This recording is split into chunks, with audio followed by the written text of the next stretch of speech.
Hello, my name is Luke Lee Burton. I work as a music-centered psychotherapist, and this is the second installment of my How to Improvise YouTube videos that I've been making. Uh, Last week was about overcoming fear, and while I was making it, I was afraid, and I was talking about one of the best ways to overcome fear that I know of is to just do it, and then the next time it's not so scary. And here's yet another example of this, much less scary. Today, I'm even working some new technology. I've got the fingers camera down here. And last week was a little more prepared. I had a sense of where I was going to go. I had a video clip set up. This week, I want to do it more in the spirit of improv. That being said, as happens sometimes, if I know I'm going to be presenting something the next day, I'll dream about it the night before. So the first part of this video that I want to share, how I was going to talk about it, came to me in a dream, which is beautiful, and I'll share with you more why once we get into it. So the focus of today that I want to talk about, and this came from the dream, is like where do the notes come from? Where does the music come from? So in this particular improv, this was the second live stream improv that I did. I came up to it similar to the first one with nothing in mind at all. I knew I would probably use my loop pedal, but in terms of what the loop would be, or how fast it would be, how slow it would be, anything like that, I just kind of put my hands down and quickly listened. What comes next? What comes next? So let's get into it.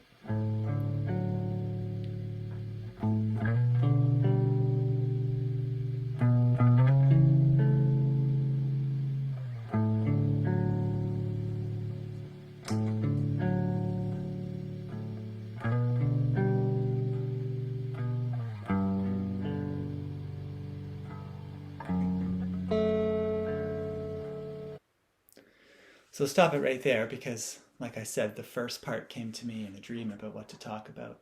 And the dream was about a client that I used to work with. And I don't have permission to say his name, and I wish I could because it would be another way to honor him. He died a couple years ago right after I was working with him. I had a session with him earlier in the day, and he died later that day. And he was a young guy. He was 20 years old. And he had had a stroke in the birth canal and had very limited use of most of his body. He essentially had one big strong arm that worked really well. He was blind. He couldn't form words. The rest of his body was very tiny and not functional. He ate through a feeding tube. And eventually through our work together, I started to realize that one of the ways that he could express was through wind chimes. And I actually got that idea from sitting outside at my house and hearing the wind playing these chimes, and was like, oh, this guy could play that. The wind can play it. So I set up multiple wind chimes around him, some really high sounding ones, bar chimes, and some bigger, more resonant ones. So he would vocalize and play his wind chimes, and I would play guitar and vocalize as well. Sometimes I'd play a drum or piano, but mostly guitar. And the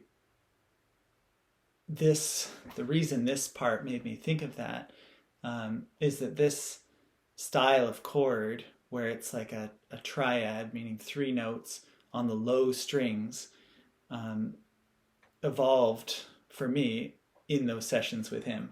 They were like, that was the response that was needed,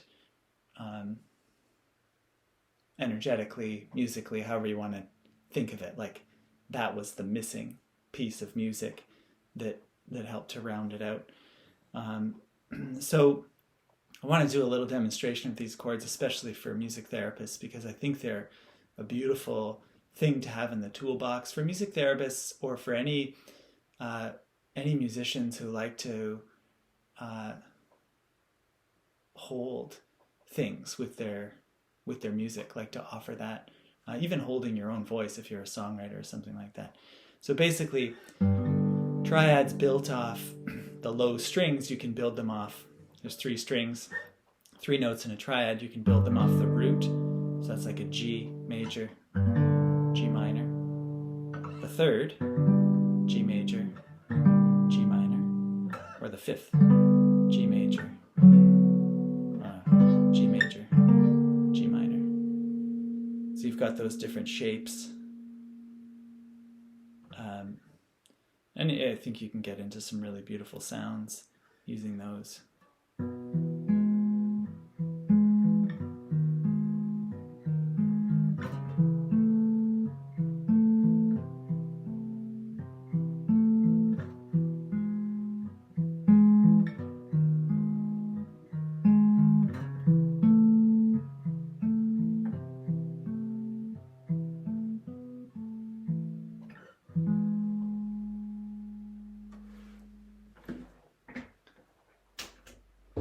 So let's keep going here.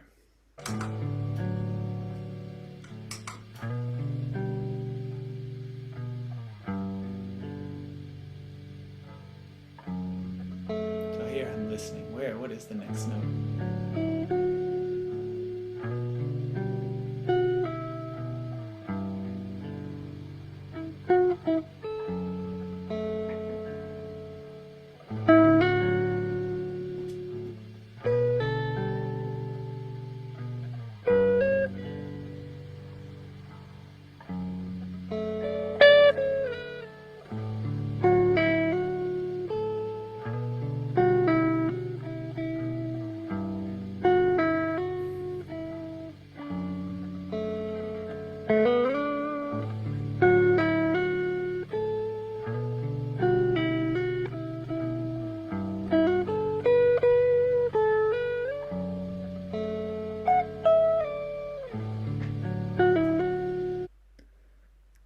I don't know. I don't have anything to say. While I'm listening to this, my heart's just like, yeah. Uh, it's interesting doing this with my own playing. The reason that I chose to do it with my own playing is because I thought, oh, I'll have way more insight about what the processes are. Whereas if I'm putting on someone else, some other improviser that I really like, I could be listening to it and thinking, oh, wow, this is beautiful. And I could just be saying that, and that would be like a valid analysis. There's a lot of people that do reaction videos online, and it's like they kind of figure out a few notes and they're just like, wow, cool, that kind of thing. And it's funny because even though this is me, and you'd think I'd have more insight, I'm still just thinking, oh, that's beautiful. I mean, the one thing that comes to mind,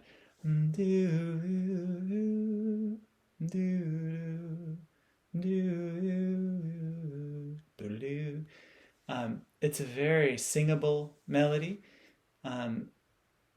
which took me a long time to get to. Often when I'd improvise, I had this like, I gotta play all the riffs that I know, I gotta play all the scales that I know, like I had the goal of just being released, like playing free, like just, letting it fly. And I thought that to get there, I would need to play a whole bunch of stuff. It's kind of like, if I say to you, speak your truth, speak from your heart. Oftentimes, the words that come out end up being really simple and resonant. It's like there's a power to them rather than a, variety to them. It's not like, oh, okay, speak from my heart. I'm going to say all the really big words that I know and I'm going to talk as fast as possible in the hopes that I'll, release myself into heart talk. And yeah, interestingly, it took me a really long time to get there. And in part, that was because I was, the places where I felt really drawn, like, wow, that person is really touching my heart with their playing. To me, it seemed like they were doing stuff that was just, way out of my league. It was like really fantastic. I'll play an example of that actually.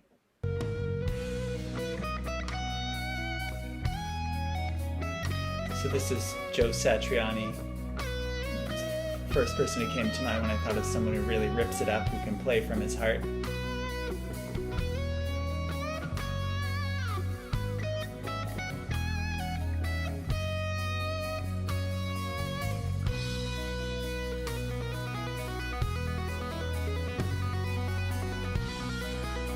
Smiling.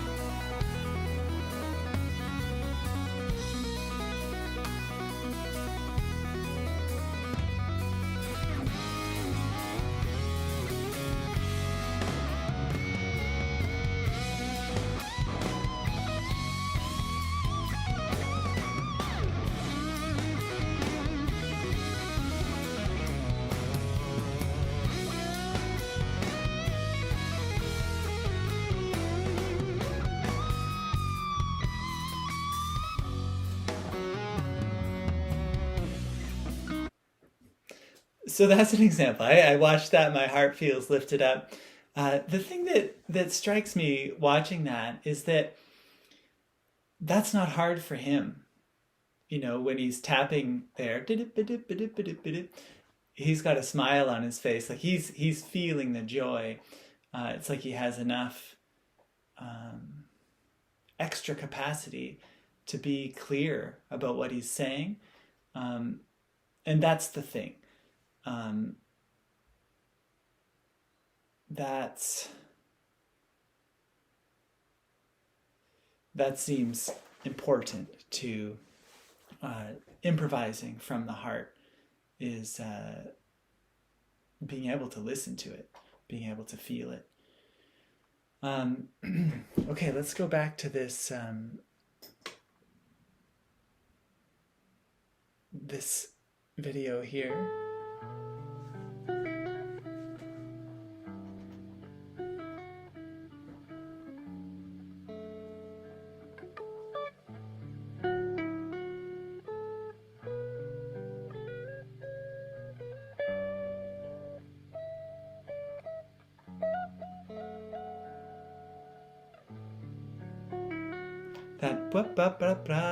That's totally referenced from last week's improv in that little clip of Trey that I showed. That's up to that. Oh yeah. It's like, that's worked for the heart. Let's do it again. And it's funny, I'll talk in this part where it cuts out for a moment.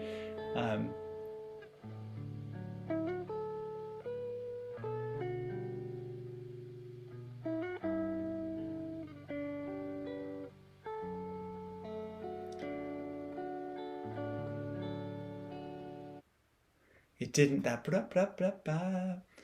it didn't have the same feeling as it did last week. It was like playing it from a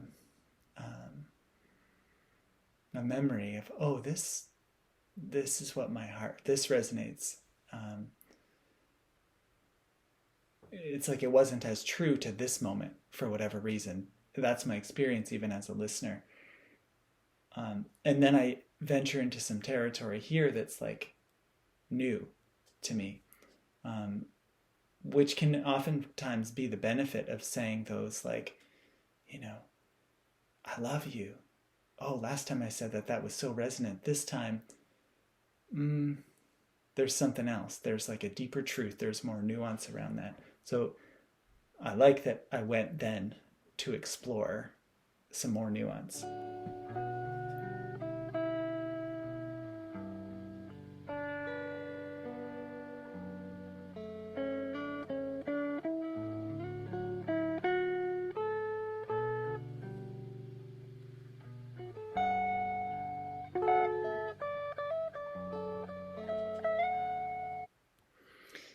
Beautiful. It's funny to say that about my own playing, but when I'm improvising, it's like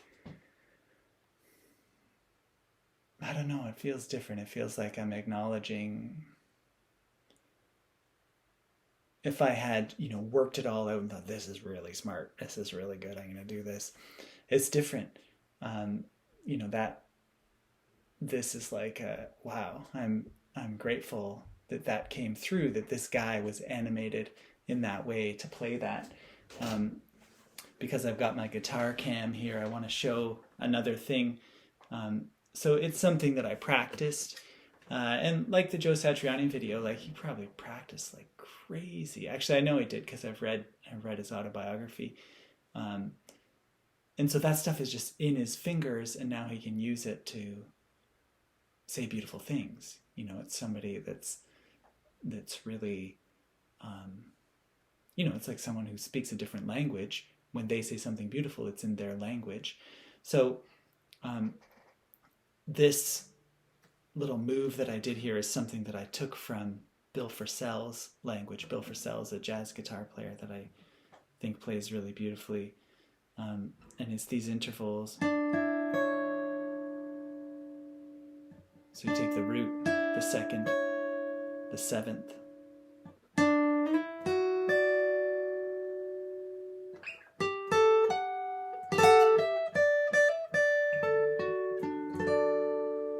So it's a nice way to just open up new harmony.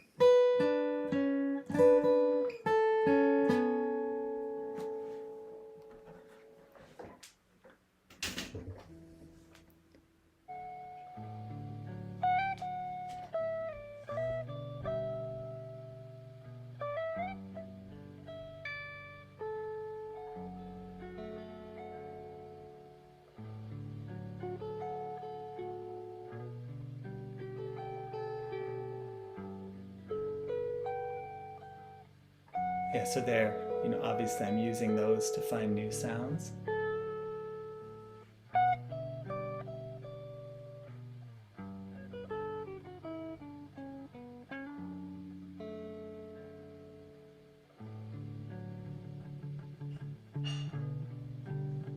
There's something to ground this home.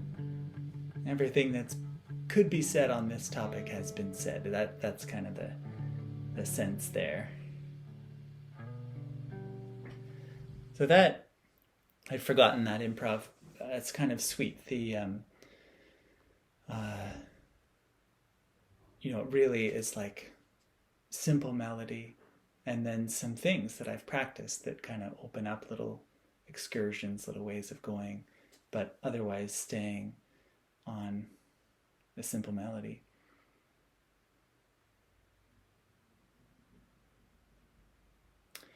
So I will leave it there for this week. Again, I'd love to see your comments, your questions. This process that I'm engaged in right now is like to find out what I want to talk about by starting to talk. So if there's particular things that are resonant too, that helps to build in relationship, just like the first example that I went into, but the dream of the guy who played the chimes, and that way of playing guitar that I now really cherish and hold dear rose up. I feel like sometimes he gave that to me because it rose up in relationship with him.